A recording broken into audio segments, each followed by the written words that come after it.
बच्चों जैसा कि पता है आपको 30 जून को एग्जाम है, तो एग्जाम के अंदर मैं आपको देने जा रहा हूँ 6 नंबर का मैटर। 6 नंबर का मैटर यानी क्वेश्चन नंबर आई थिंक 27 और 28, 27वां या 28 या 29वां क्वेश्चन जो है 6 नंबर का आएगा आपके। उसमें से पक्का मान के चलिए 90% मान के चलिए 4-5 प्रमेय हैं, जिसमें से एक प्रमेय 100% बैठता है, और इस बार भी बैठ जाए ऐसी मैं भगवान से प्रेयर कर रहा हूँ। और जो सबसे इम्पोर्टेंट जो प्रमेय है, 5 प्रमेय हैं जो टॉप मोस्ट प्रमेय हैं, वो मैं सारे आपको बताने जा रहा हूँ। पहले प्रमेय नंबर 1, सबके अलग अलग वीडियोज बनेंगे ताकि आपको देखने में आसानी रहे। आप जो है लगातार देखते रहना इस चैनल पे, और लाइक और सब्सक्राइब करते रहना। तो बच्चों, जो ये आधारभूत आनुपातिकता प्रमेय है, इसको थेल्स प्रमेय भी बोलते हैं। आधारभूत आनुपातिकता प्रमेय, जिसको बोला जाता है थेल्स प्रमेय। क्या बोला जाता है? थेल्स प्रमेय। इसके अंदर क्या है, ये है लेसन नंबर, अध्याय 11 है, और प्रमेय नंबर है 11.1। प्रमेय नंबर है 11.1। इसके अंदर क्या कह रहा है पहले समझ लेते हैं। किसी त्रिभुज की एक भुजा के समांतर खींची गई रेखा, कोई त्रिभुज है जिसमें एक भुजा के समांतर एक रेखा खींची। किसी त्रिभुज की एक भुजा के समांतर खींची गई रेखा शेष दो भुजाओं को प्रतिच्छेद करे, निश्चित रूप से करेगी वो प्रतिच्छेद। तो यह दोनों भुजाओं को समान अनुपात में विभाजित करती है। कोई त्रिभुज है, मैं इसको दो भागों में बांट देता हूं ऐसे, क्योंकि फिर ये आएगा नहीं तो फिर दिक्कत होगी। किसी त्रिभुज, ये मैं पहले त्रिभुज बना देता हूं। यहां देखिए बच्चों थोड़ा ध्यान से, ये त्रिभुज है,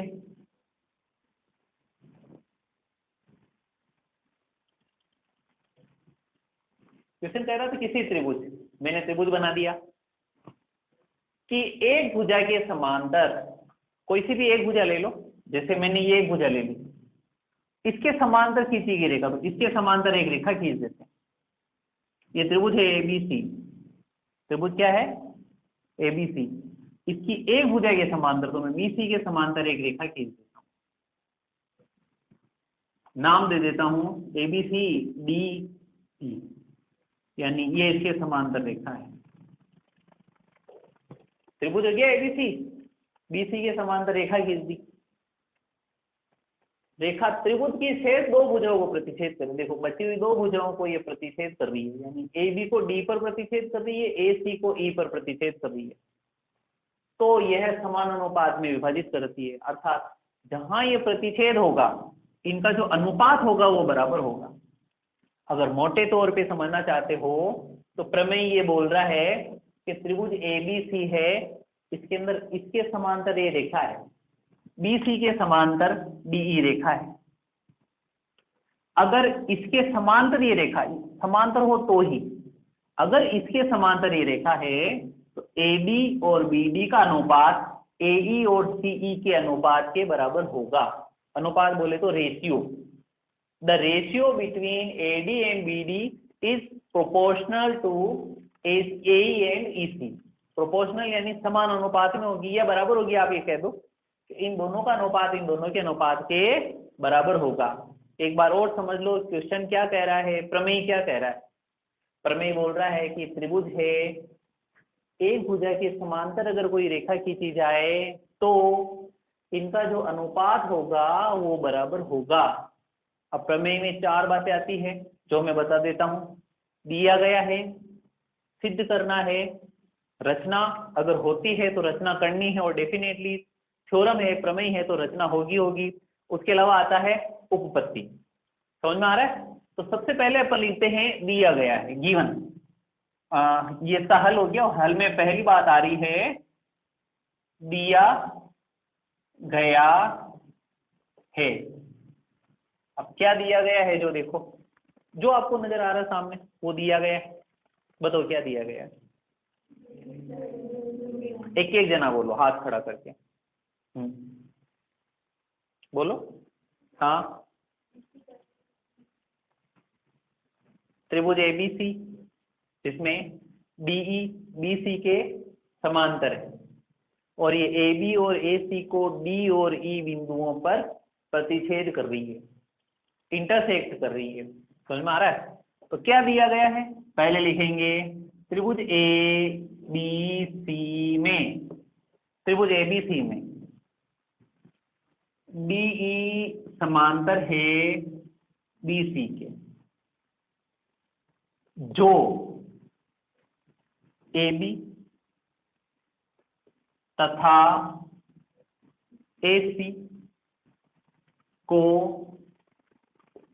क्रमशः रेस्पेक्टिवली डी व ई बिंदुओं पर प्रतिच्छेद करती। ये आपको दिया गया है। एक बार और देख लो क्या दिया गया है। त्रिभुज ए बी सी में, त्रिभुज ए बी सी में डीई समांतर है बी सी के, पैरेलल है, जो ए बी तथा ए सी को डी तथा ई बिंदुओं पर प्रतिच्छेद करती है। समझ में आया? क्या दिया गया है बताओ नंदिनी। हाँ हाँ, एबीसी ट्राइंगल है, उसमें हाँ डी बी सी के पैरेलल है, समांतर है, जो ए बी तथा ए सी को डी व ई बिंदुओं पर प्रतिच्छेद करती है। अगर इंग्लिश में बोले तो आप ऐसा समझ सकते हैं, अगर इंग्लिश मीडियम वाले बच्चे हैं तो in triangle A B C DE is parallel to BC which intersect AB and AC at point D and E respectively। आ गया समझ में? तो इस प्रकार से आप समझ सकते हैं। अब आपके नेक्स्ट आता है, ये तो दिया गया है, उसके बाद आता है सिद्ध करना है। अब क्या चीज सिद्ध करनी है? अपने को सिद्ध करना है कि AD और BD का अनुपात AE और CE के अनुपात की क्या होगा, बराबर। यानी अपने को यह सिद्ध करना है AD अनुपात BD बराबर होगी AE अनुपात CE के। ये चीज सिद्ध करनी है, AD अनुपात BD बराबर होगी AE अनुपात CE के। ये बात अपने को सिद्ध करनी है। आ रही समझ में? चलो अब इसके उपलक्ष्य में थोड़ी सी रचना कर लेते हैं। अब क्या रचना होगी वो देखो, आप थोड़ा ध्यान से समझना। रचना के 2-3 पद आएंगे।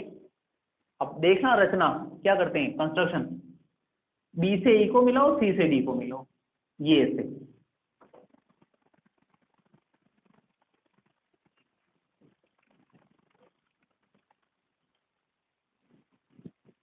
बी को किससे मिलाया, ई से, और सी को किससे मिलाया, ये मैं यहां लिख देता हूं।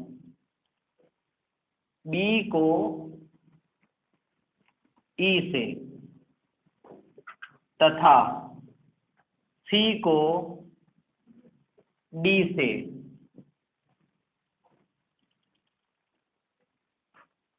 मिलाया। ये आपके विराम चिन्ह। पहली बात ये हो गई, बी को ई से मिलाया, सी से डी को मिलाया। समझ में आया? अच्छा अब एक और काम करेंगे। बिंदु डी से ए सी के ऊपर एक लंब खींचेंगे, परपेंडिकुलर लंब, यानी 90 डिग्री का कोण बनाते हुए रेखा खींचेंगे ए सी पर। कहां से? डी से, ये से।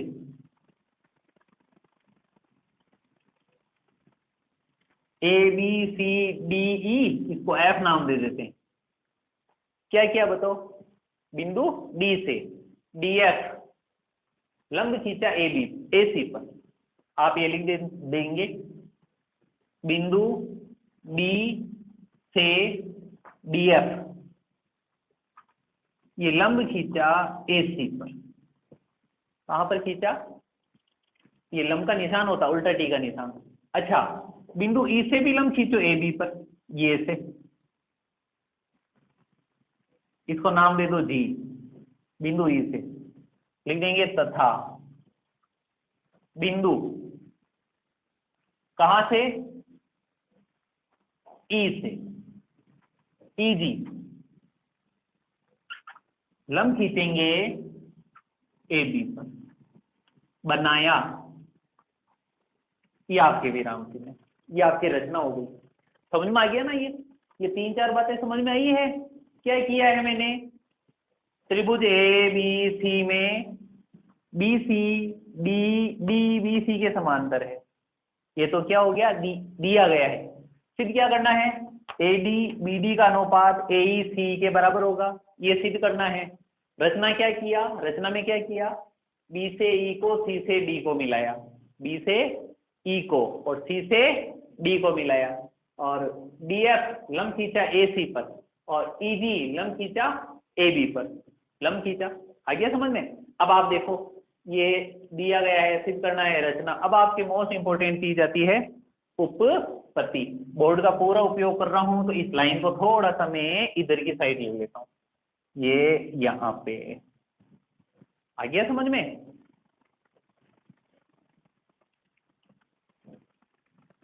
एक बात बता दूं मैं आपको, बच्चों कितने भी मेरे ये वीडियो देखना यूट्यूब पे, कभी भी मैं सिस्टम से भटकता नहीं हूँ, यानी सिस्टमेटिक तरीके से ही चलूंगा मैं आपके।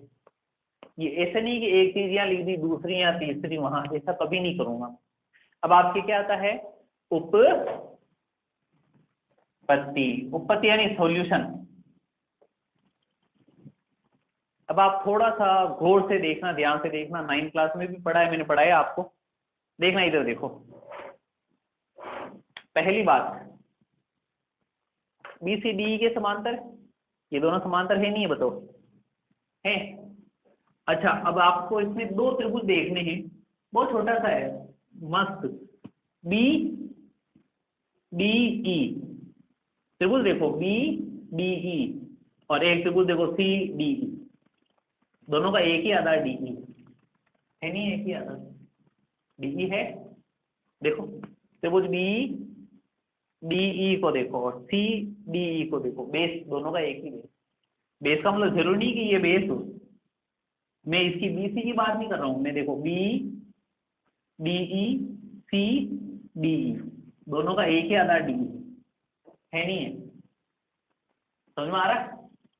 अच्छा, ये दोनों त्रिभुज एक ही समांतर रेखाओं के बीच में स्थित है। तो आपने 9th क्लास में एक प्रमेय पढ़ा होगा कि यदि दो त्रिभुज ऐसे हैं जिनके आधार एक ही हों, दो या दो से अधिक त्रिभुज भी हो सकते हैं, ऐसे त्रिभुज है जिनके आधार एक ही हों और एक ही समांतर रेखा के बीच में स्थित हों, ये ऐसे त्रिभुज हैं। मान लीजिए जैसे ये दोनों समांतर रेखाएं, इसके बीच में चाहे जितने त्रिभुज हों, आधार सेम होना चाहिए। जैसे आधार मान लिया, जैसे ये ए बी है, अब इस ए बी से ही निकलने चाहिए ये ऐसे। देखो इनका आधार एक ही है, ए बी एक ही आधार है और एक ही समांतर रेखाओं के बीच में स्थित है। कितने त्रिभुज हैं? 1 2 3 4, तो चारों का क्षेत्रफल बराबर होगा। 4 नहीं, अगर 5 होते तो पांचों का क्षेत्रफल बराबर होता, 6 होता तो 6 का क्षेत्रफल बराबर होता। ये फाइनल है तुम्हारे 9th क्लास में, ये प्रमेय है, ये तुम्हारे 9th क्लास में ये प्रमेय है, थ्योरम है। यदि किन्हीं दो त्रिभुजों के, उसमें दो लिखा हुआ होगा, इसमें बहुत सारे हो सकते हैं कि एक या दो से अधिक त्रिभुज हैं, उनके अगर आधार एक समान और एक ही समांतर रेखाओं के बीच में स्थित हैं तो उनके क्षेत्रफल बराबर होते हैं। तो चलो, तो अपन इसमें ये करते हैं। सबसे पहले देखो त्रिभुज B D E C D E, देखो दोनों का एक ही आधार डी ई, जरूर नहीं आधार नीचे ऊपर भी तो हो सकता है। दोनों का एक ही आधार डी ई और डी ई बी सी की क्या है? समांतर, अर्थात इन दोनों त्रिभुजों का क्षेत्रफल आपस में क्या होगा? बराबर होगा। तो यहाँ लाइन लिख रहा हूं मैं, त्रिभुज बी डी ई तथा त्रिभुज सी डी ई में, त्रिभुज बी डी ई तथा सी डी ई में दोनों का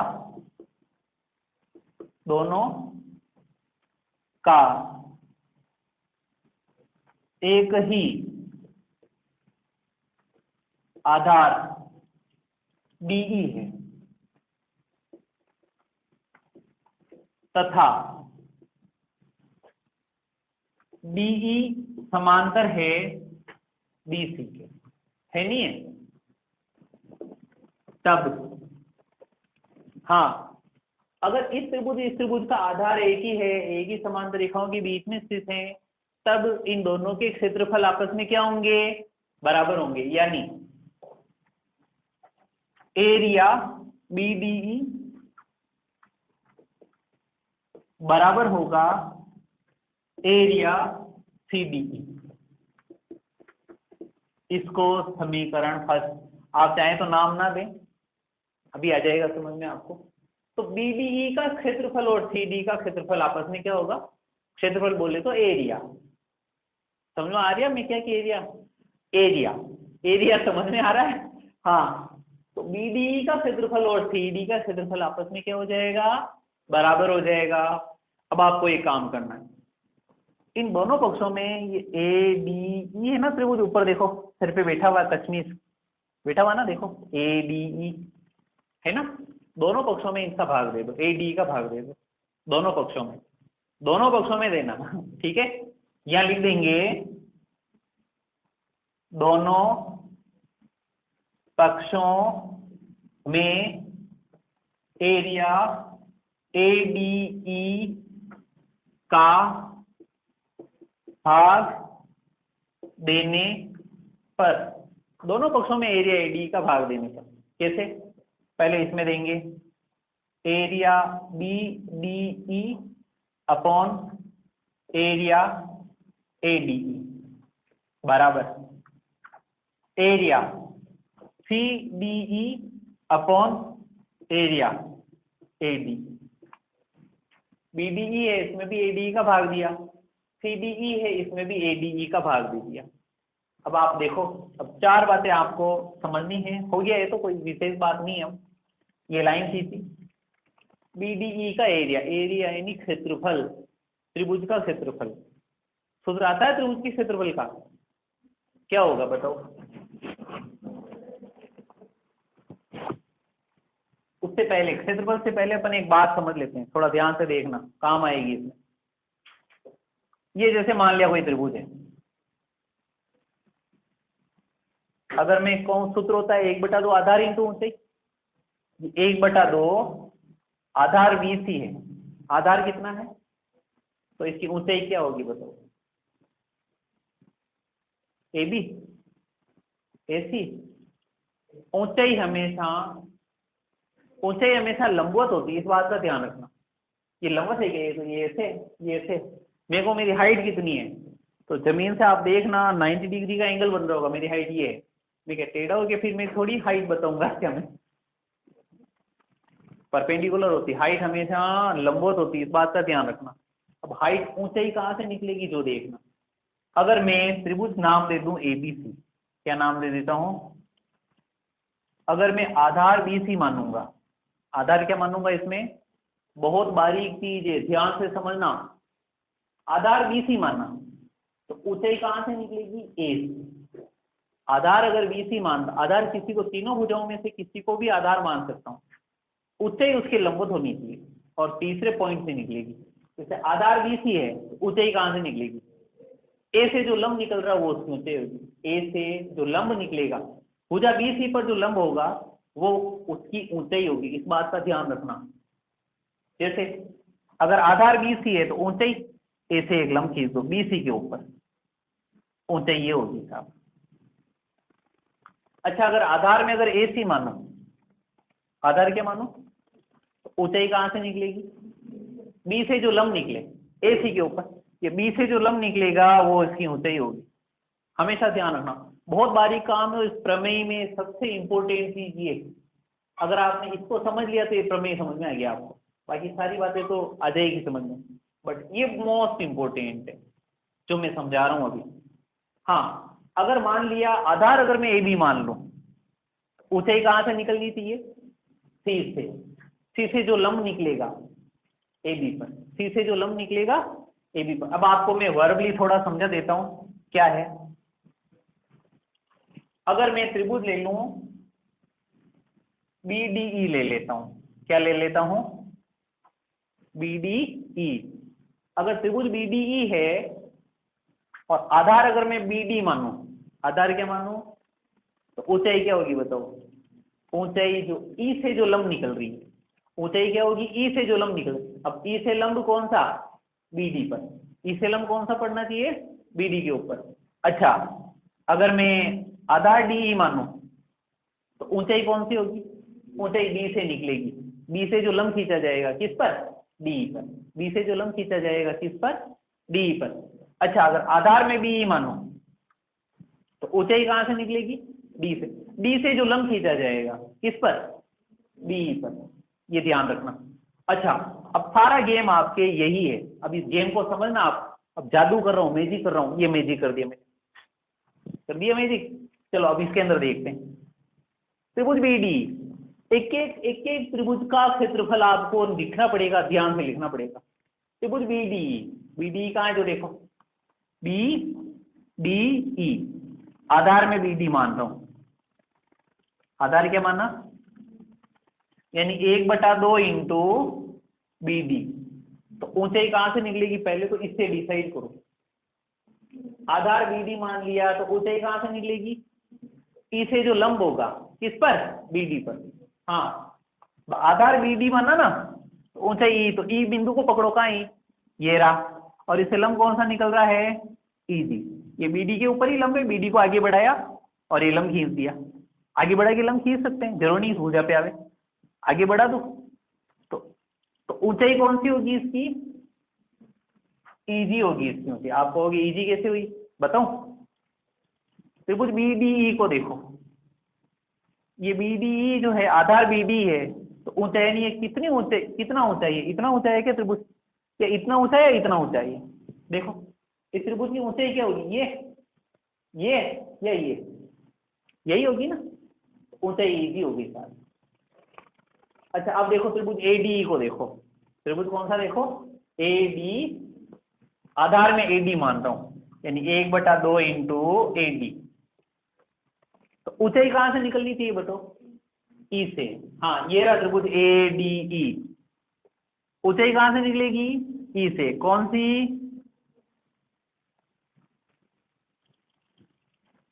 ईडी।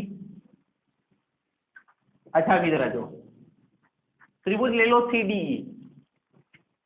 सी डी कहाँ है, सी डी ई, इसमें आधार में सी मान रहा हूं, आधार क्या मान रहा हूं, लो साहब ये सी लिखा, तो ऊंचाई किसमें से निकलनी चाहिए, जो देखो डिसाइड करो।